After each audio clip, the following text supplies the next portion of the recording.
well. I know a lot of people are afraid of wiring, so I'm gonna make this as simple as possible so that anybody could do it. In order to find a fuse to tap, go ahead and remove that panel by the dashboard to access your interior fuses. Then remove your dead pedal by prying up on it very gently and carefully. You also have a rubber stop that's holding this side kick panel in. Go ahead and unscrew that with your hands. Then after popping this panel right here out of the floor with just a normal interior removal tool, pull straight back and out on that kick panel to remove it. Now I'm just searching around for a ground point, and I think I found one that I'm gonna show you right here. So why do you need a ground point? Well, that hardwire kit I was talking about before, you need to ground it out somewhere. So I'm just showing you how I'm routing that ground wire in. And I noticed that the kit doesn't really allow enough leeway between the ground and the two fuse taps. So I had to rip back this sheathing a little bit on the little harness in order to make it so I could reach the ground point there and reach up into the fuse box up on the dashboard. And go ahead and just get yourself, I believe it's a 10mm socket,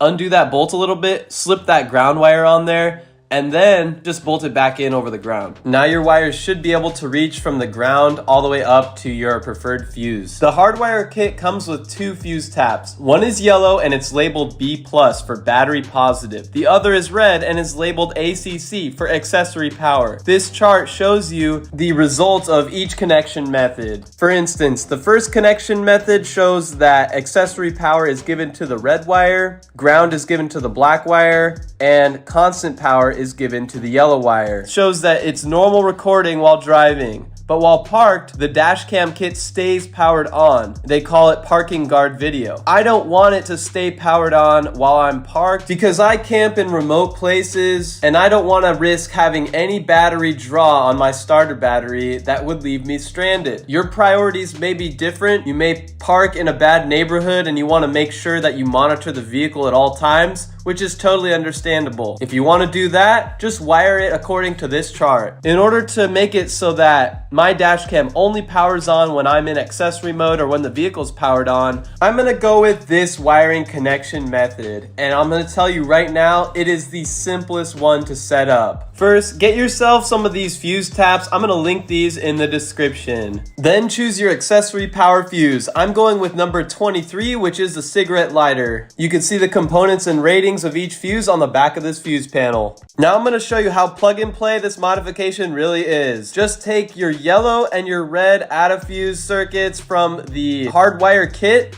and plug it into each input in the fuse tap. Now that both the yellow and the red wires are plugged into the same source, all we need to do, just like I showed you on the chart, is put both of them in an accessory power socket. So the yellow and red wire are essentially conjoined. Now just plug that end of the fuse tap into number 23, which only powers on when in accessory mode. Now let's test and see if this wiring works. It's going to tell you to format the SD card, which you can do in settings.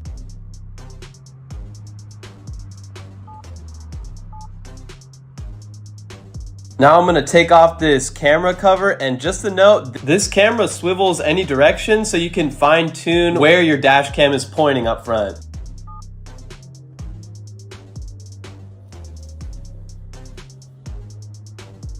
Another great thing about this is if the monitor fails for some reason, it just becomes a normal rear view mirror. There's no safety issue there.